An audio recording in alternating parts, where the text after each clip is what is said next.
Hi everyone, this is Allison and this is my little chef Asher. Can you say your name, please?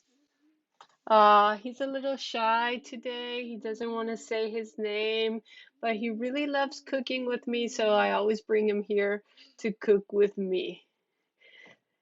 Don't you just love your kids? So today we're gonna make some dinner rolls. This is a recipe that was originally in Spanish, so I'm translating it for you guys so you can all understand it. This is a recipe that's on Cook I Do. You can find it as rollitos para la cena, which literally translates to like dinner rolls.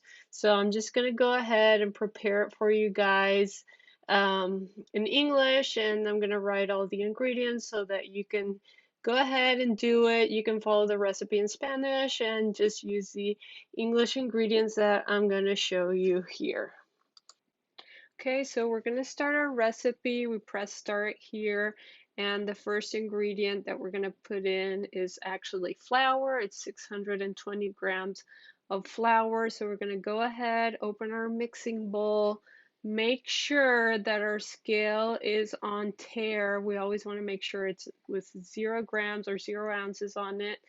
And we're going to go ahead and put in, like I said, our 620 grams of flour. So people always ask me like which flour is better, if all-purpose, bread flours. I usually just use them instinctively. If I have all-purpose flour, I'll use all-purpose flour. If I have bread flour in my house, I'll use bread flour. So please don't stress about that. Bread always turns out. Just don't use cake flour. So the next ingredient the recipe calls for is instant yeast. I didn't have any at my house, so I mixed some normal active dry yeast with a little bit of warm milk, let it activate, foam a little, and I'm just gonna add this in my recipe instead of the instant dry yeast. So if you don't have one or another, you can always replace them. Like I said, don't stress. Bread usually comes out. Now moving on to our next ingredient, it calls for 65 grams of sugar. This is a sweet dinner roll. Think about a King Hawaiian roll. We add the sugar, then we go to our next ingredient, which is 1 teaspoon of salt. I did not have a teaspoon on hand, so I just measured it in my hand, which I usually do. I just put my hand like a little spoon and just put in the amount of salt I think 1 teaspoon is. Maybe that's a little more, like seems like a tablespoon. So now we move on to our next ingredient. So the next ingredient it calls for is the warm milk. Remember, I put some of the warm milk in with my active dry yeast. So I'm just going to go ahead, pour that in first, and then I'm going to put in the rest of the milk, which is 375 grams of warm milk in total. That's including the milk you use for your yeast as well. You can warm up the milk in the kettle mode before you start your recipe so that you already have your milk warm, and you don't have to do that right now. Meanwhile, Asher is coming in because he wants to continue cooking. He wants to press the buttons. So he's coming closer so he can be the one that continues cooking after this. As you can see, you can be a mother and a chef at the same time with Thermomix. It's so easy. So we'll go ahead and pour in the rest of the milk, and we will continue with our recipe. Just make sure your little one is not touching the Thermomix while you're putting it in, or else it's going to mess up the scales. Moving on with the recipe, Asher, can you please press next? Okay, there you go, and next. Okay, so I forgot to weigh the butter, so I'm just going to go ahead and cut little pieces in, and Asher is going to put the butter in. Asher, do you want to put the butter in? Okay, we're gonna, let me just cut it a little bit, and you can put it in afterwards. Okay, finally cut all the butter. Asher, can you please put it in? Okay, carefully put in the butter. Let's see. Okay, we're still missing a little bit. Let me cut a little bit more and see if we can get to the amount we need. Go ahead, Asher. Let's see. Perfect. Okay, now let's move to the next ingredient. Press next, please. Okay, the next ingredient it calls for is 1 egg. Asher, please put it in very carefully. Oh my goodness. Be careful, Asher. Don't spill it. And perfect. Yay! You did it, Asher. Okay, so now we put in all of our ingredients.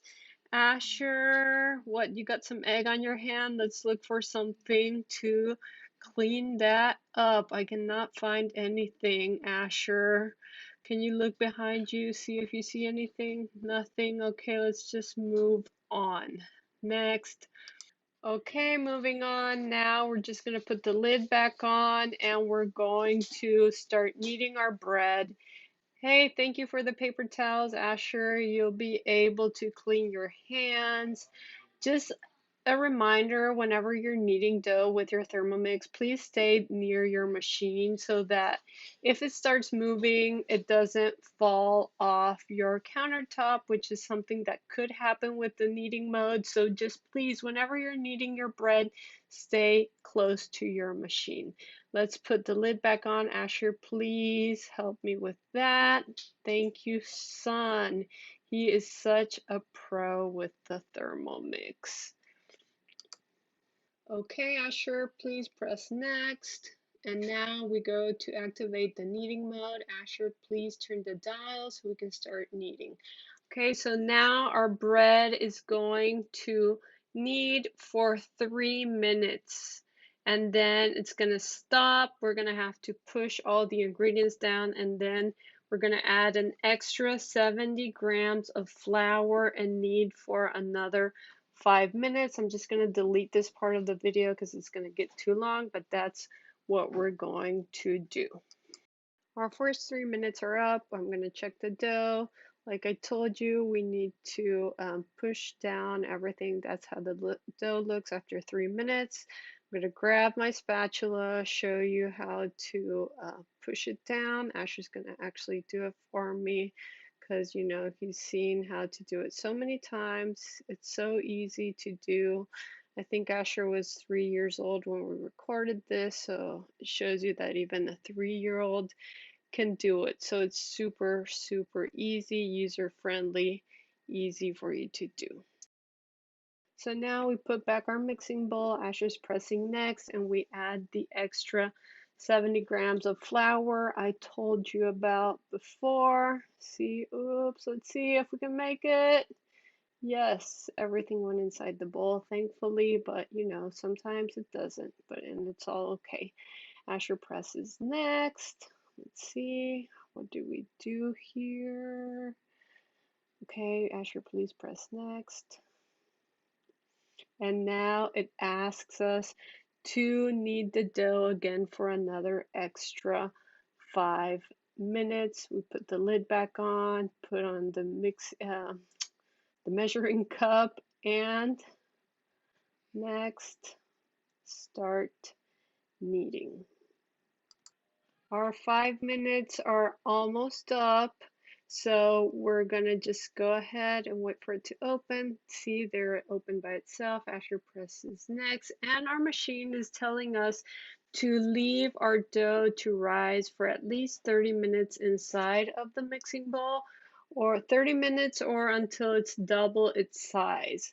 So I like to leave it in here. Sometimes you could also just put it in a bowl so it doesn't if you want to use your mixing bowl for something else. But in this case, I just left it in the bowl, let it double its size, and then it asks for us to knead again for another minute. So you wait 30 minutes or until it's double its size, and then knead again for 1 minute. There, Asher presses next to show us what comes. See, it's showing us that we need to knead it again for 1 minute, and then we press next again, and That's to activate the kneading. Thank you, Asher.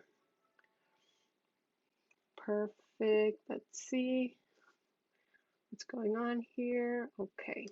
Okay, so now in this part, it tells us to divide the dough in 24 equal parts. I'll teach you how I do it the easiest way. I make my dough into like a little log, divide it in four, and then those four pieces I divide in six, and that way we have 24 equal pieces.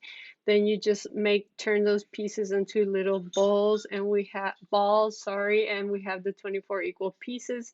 We put them in our pan that could be either greased or with some parchment paper on it. I'll show you what I did before doing this video today so you can see the end result.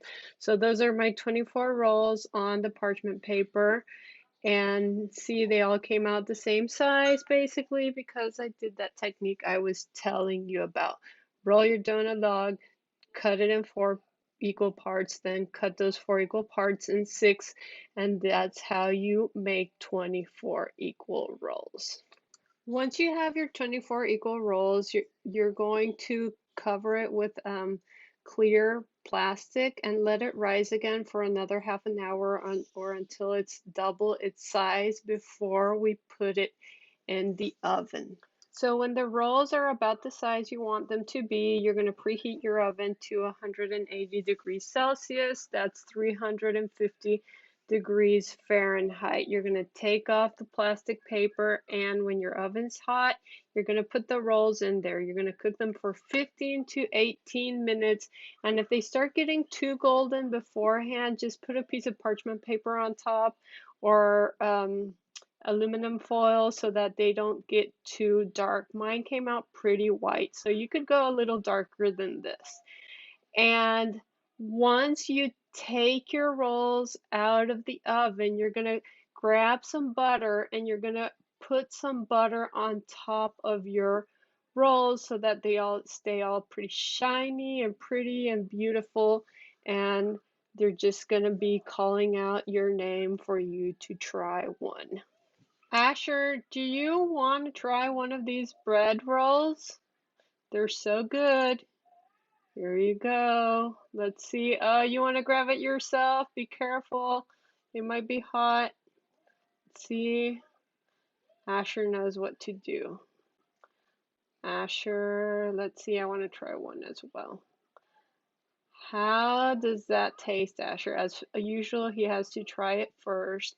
Oh, you're sharing with me. Thank you, son. It's delicious. Look how soft this bread is. Let's see. So delicious. So soft. But oops, Asher, what happened? Oh my God, Asher, be careful. Are you okay?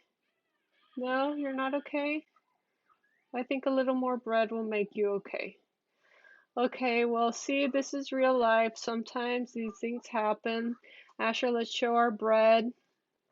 People, please try this at your house. It's delicious, and I know you're going to love it, and everybody who tries it. Well, let me know in the comments if you tried it, if you liked it, what would you change, how would you eat these bread rolls, and thank you for watching, and I'll see you next time. Bye.